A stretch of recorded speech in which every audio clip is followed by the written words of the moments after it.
अस्सलाम वालेकुम doctor Lisa. आज हम बात करेंगे क्रूप पे। क्रूप को लेरेंजो ब्रोंकाइटिस भी कहा जाता है, एलटीबी भी कहा जाता है, कुछ लोग लेरेंजो ट्रेकियाटिस भी कहते हैं।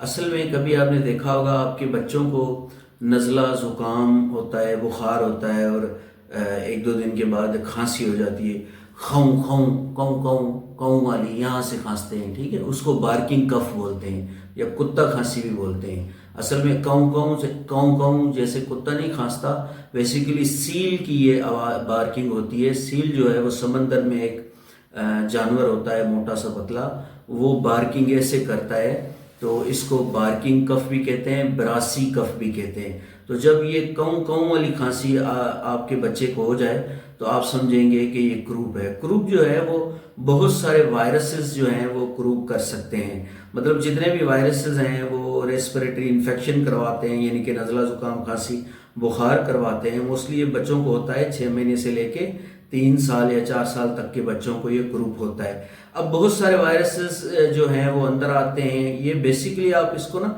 सिंड्रोम समझें या वायरस की कॉम्प्लिकेशन समझें। इसमें मुख्तलिफ वायरसेस हैं, पैरा इन्फ्लुएंजा वायरसेस टाइप 1, 2, 3 हैं।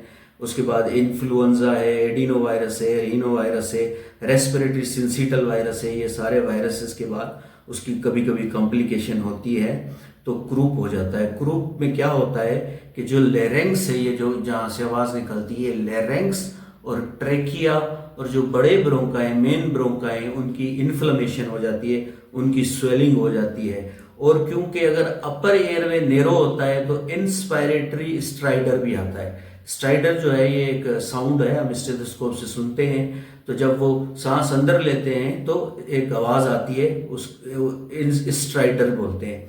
जब अपर एयरवे की ऑब्स्ट्रक्शन होगी तो इस स्ट्राइडर आता है, और जब लोअर एयरवे की यानी कि होती है तो विजिंग या सीटी जैसी आवाज़ आती है। अब इसमें जो है वो क्रूप को जो है वो लेरेंजो ट्रेकियो ब्रोंकाइटिस, ये एपिडेमिक्स जब भी वायरसेस ज़्यादा आते हैं, यानी कि जब बच्चे बहुत ज़्यादा बीमार होते हैं, नज़ले ज़ुकाम खांसी होते हैं, ख़ासतौर पे ऑटम या स्प्रिंग जब मौसम चेंज होता है तो जब वायरसेस के एपिडेमिक्स आते हैं तब ये क्रूप भी जो है वो ज़्यादा होती है, ठीक है। अब इसके क्लिनिकल फीचर मैंने पहले बता दिया। इसमें क्या होगा, बुखार होगा बच्चे को, नज़ला होगा, लेथार्जी होगी, ठीक है। उसके बाद रिलक्टेंट टू फीड होगा, खाना पीना छोड़ देगा या कम खाएगा। उसके अलावा बार्किंग कफ होगी, स्पेशल कफ, जो काऊं काऊं वाली खांसी, खाऊं खाऊं यहाँ से जो आवाज़ आती है, तो इसको बार्किंग कफ जो है आप समझ लें ये क्रूप की जो है वो स्पेशलिटी है। और क्रूप में क्या होता है, लेरिंक्स, ट्रेकिया और ब्रोंकाई की इन्फ्लेमेशन हो जाती है। अब इसमें दो चीज़ें जो है वो ज़हन में रखें। एक तो क्या होता है कि बच्चा जब भी रोता है बहुत ज़्यादा तब ये खांसी बढ़ जाती है, तो बच्चे को काम करना होता है, उसको उसके साथ बातें करनी होती है, उसको सहलाना होता है, स्टोरी टेलिंग करनी होती है। और ख़ासतौर पे आजकल ना टैबलेट में कार्टून वगैरह भी चला के दे देते हैं, तो बच्चे को अगर बिजी रहेंगे, रोएंगे नहीं, क्योंकि रोने से ना एयरवे की मूवमेंट होती है और उसकी वजह से जो है वो ज़्यादा खांसी आती है। तो और रात को खांसी बहुत ज़्यादा होती है क्रूप में।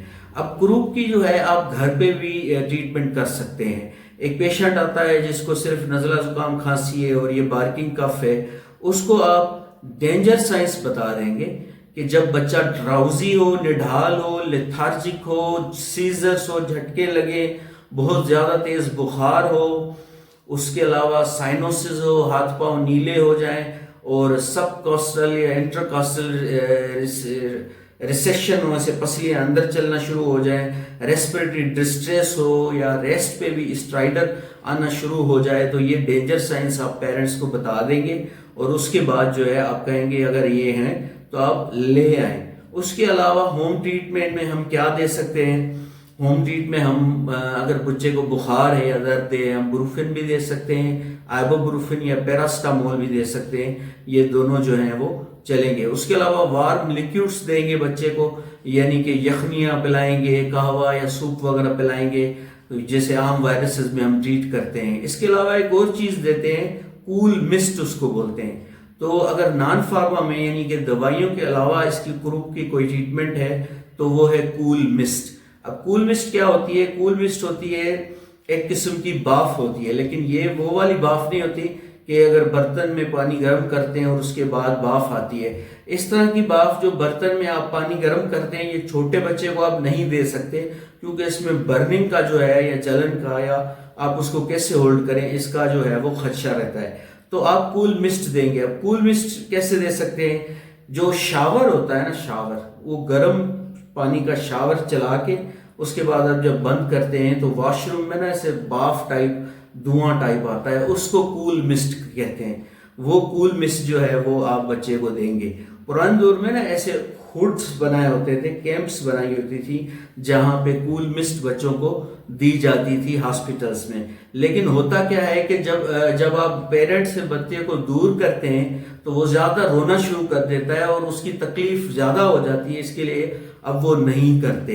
उसके अलावा नेबुलाइजर मशीन है, उससे भी आप कूल मिस्ट निकाल सकते हैं, क्योंकि उसकी जो वाफ निकलती है वो भी गर्म नहीं होती, स्टीमर वगैरह से, यानी कि आप जो है वो वाफ नहीं दे सकते। कूल मिस्ट आप नेबुलाइजर से सिंपल नॉर्मल सेलाइन की कर सकते हैं। उसके अलावा ब्यूटिसिनाइड से भी जो है वो आप बच्चे को नेबुलाइज कर सकते हैं। इसके अलावा अगर आपके पास क्लिनिक पे आ गया है तो आपके पास क्या ट्रीटमेंट है मैंने बता दिया। पैरास्टामोल, एसिटामिनोफेन, आइबुप्रोफेन ये चलेंगी, वार्म लिक्विड्स चलेंगे, मिस्ट, कूल मिस्ट चलेगी। उसके अलावा सिंगल डोज ऑफ डेक्सामीथासोन, डेक्सामीथासोन का सिंगल डोज जो है वो आप पेशेंट को दे देंगे। और डेक्सामीथासोन की जो हाफ लाइफ है वो 36 to 54 आवर है, और क्रूप का जो टाइम होता है वो 3 से 5 दिन, ज्यादा से ज्यादा 7 दिन होता है। तो सिंगल डोज ऑफ डेक्सामीथासोन जो है वो क्रूप की जो कंडीशन है उसको कवर करता है। वो क्या करता है, वो एंटी इन्फ्लामेटरी है, वो जाके लैरिंक्स की, ट्रैकिया की, ब्रोंकाई की सोजिश को कम करता है और बच्चे को उससे आराम आ जाता है। तो सिंगल डोज ऑफ डेक्सामीथासोन देंगे। फर्स्ट करो डेक्सामीथासोन शॉर्ट है कोविड वगैरह की वजह से, तो आप प्रीडिनसोलोन भी दे सकते हैं। लेकिन प्रीडिनसोलोन जो है उसकी हाफ लाइफ कम है, तकरीबन 18 से 36 आवर है मेरे ख्याल में। तो प्रीडिनसोलोन, डेल्टा कार्टिल वगैरह वो आप दे सकते हैं 1 mg पर kg। डेक्सा के हम डोज की बात करेंगे। जो प्रीडिनसोलोन है वो 1 mg पर kg, यानी कि अगर 5 kg का बच्चा है तो वो एक गोली खाएगा, इस तरह 5 मिलीग्राम में आती है। अगर 10 kg का है तो वो 2 गोलियां सिंगल डोज देंगे उसका भी। लेकिन होता क्या है, क्योंकि जब आप प्रीडिनसोलोन देते हैं तो पेशेंट का रिटर्न हो जाता है, यानी कि दूसरे दिन, तीसरे दिन पेशेंट आ जाएगा कि बच्चा ठीक नहीं हुआ। फिर आपको अगर प्रीडिनसोलोन आप दे देते हैं और दोबारा जब फिर बच्चा आता है तो आप उसकी कंडीशन देखें, अगर वो ठीक है तो उसको घर भेज दें और उसको सिंपल आप बता देंगे कोई मसला नहीं है इतना। लेकिन अगर लगे कि अभी भी प्रॉब्लम ज्यादा है तो आप एक और प्रीडिनसोलोन का डोज दे सकते हैं। लेकिन डेक्सा का सिंगल डोज चल जाता है। डेक्सा की जो डोज है डेक्सामीथासोन की, डेकाड्रॉन के नाम से मशहूर है, बहुत आती है। तो इसकी टेबलेट्स भी आती हैं। स्टीरॉइड जितने भी है ना, इनका ओरल यानी कि खाना, गोली की गोली वगैरह खाना, प्लस आईएम यानी कि गोश्त में चुकने में या उसके गोश्त में लगाना, और आईवी लगाना यानी कि वीन में, तीनों का असर बराबर होता है। ये इंट्रासेलुलर एक्शन करती है स्टीरॉइड्स और तीनों का असर बराबर होता है। एंटीबायोटिक्स की तरह नहीं है कि जो है वो एब्जॉर्प्शन कम होगी या असर कम होगा, इस तरह नहीं है। आप ओरल दे दें। हाँ, अगर बच्चा उल्टी अंक बहुत ज्यादा कर रहा है या डेक्सा कड़वी है, वो खा नहीं सकता, ठीक है, या ज्यादा सीवियर इल है, तो आप फिर आईएम भी दे सकते हैं, आप आईवी भी दे सकते हैं डेक्सामीथासोन। अच्छा, इसमें ना जब माइल्ड क्रूप होती है, यानी कि नजला, जुकाम, खांसी और कुंकू वाली बार्किंग कफ, तो फिर एंटीबायोटिक्स नहीं देते हम। Antibiotics are not prescribed in the mild croup, ठीक है। लेकिन जब मॉडरेट टू सीवियर क्रूप होती है, यानी कि डेंजर साइंस जब आ जाते हैं, यानी कि हाथ पांव नीला होना शुरू हो जाते हैं, रेस्पिरेटरी डिस्ट्रेस है, इस रेस्ट पे भी स्ट्राइडर आ रहा है, ठीक है, उसके अलावा बच्चा मुश्किल से सांस ले रहा है, टेकिपीनिया है, फास्ट ब्रीदिंग है, बार बार सांस ले रहा है, ठीक है, तो ये डेंजर साइंस होती हैं। तब जो है हम पेशेंट को रेफर करते हैं सिंगल डोज डेक्सामीथासोन का लगा के। डेक्सामीथासोन का जो डोज है वो है 0.15 mg पर kg according to the Oxford handbook, और यही डोज हम देते हैं एज अ फैमिली फिजिशियन। लेकिन कुछ पीडियाट्रिशियन या कुछ जो इमरजेंसी वगैरह में फिजिशियन होते हैं वो 0.6 mg/kg देते हैं। दोनों ही इक्वली इफेक्टिव हैं। कुछ लोग हाई डोज से काम चलाते हैं, कुछ लोग लो डोज से काम चलाते हैं, लेकिन दोनों का असर जो है वो बराबर है। अब इसमें एक और चीज होती है, वो होती है रेसमिक एपिनेफ्रीन से नेबुलाइज करना। जब आपने डेंजर साइन देखी, यानी कि साइनोसिस है, हाथ पांव नीले हो रहे हैं, टेकिपीनिया है, फास्ट ब्रीदिंग है, रेस्पिरेटरी डिस्ट्रेस है, सांस लेने में दुश्वारी हो रही है, ठीक है, तब आप इनको हॉस्पिटल्स भेजेंगे, इनको रेफर करेंगे। अब हम क्या दे सकते हैं? हम पैरास्टामोल दे सकते हैं, हम वार्म फ्लूइड का मशवरा दे सकते हैं, हम जो है वो कूल मिस्ट दे सकते हैं, हम जो है वो डेक्सामीथासोन का सिंगल डोज दे सकते हैं। लेकिन जब आप हॉस्पिटल भेजेंगे तो हॉस्पिटल में इनको क्या मिलेगा? नेबुलाइज्ड करेंगे वो रेसमिक एपिनेफ्रीन से। अब रेसमिक एपिनेफ्रीन के 2 आइसोमर होते हैं, डेक्स्ट्रोज एंड लीवो। एल आइसोमर जो है वो ज्यादा एक्टिव होता है।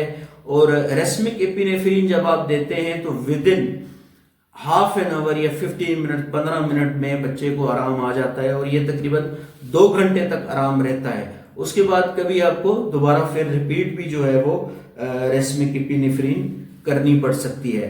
उसके अलावा अब हॉस्पिटल में रेसमिक एपिनेफ्रीन से नेबुलाइज करते हैं। अगर रेसमिक एपिनेफ्रीन नहीं है मेरे ख्याल में अवेलेबल पाकिस्तान में, तो वो रेगुलर जो एपिनेफ्रीन आती है उससे भी नेबुलाइज करते हैं, और उससे भी काम थोड़ा बहुत चल जाता है। उसके अलावा एंटीबायोटिक्स जो है वो आप क्लिनिक में हम नहीं देते। वो हॉस्पिटलाइज जो पेशेंट होगा, मॉडरेट टू सीवियर ग्रुप का, जिसमें डेंजर साइंस हैं, उनमें जो है वो एंटीबायोटिक्स देंगे, वो डेक्सामीथासोन देंगे, वो भी वही पैरास्टामोल, आइबुप्रोफेन, वार्म लिक्विड्स देंगे, रेसमिक एपिनेफ्रीन से नेबुलाइज करेंगे।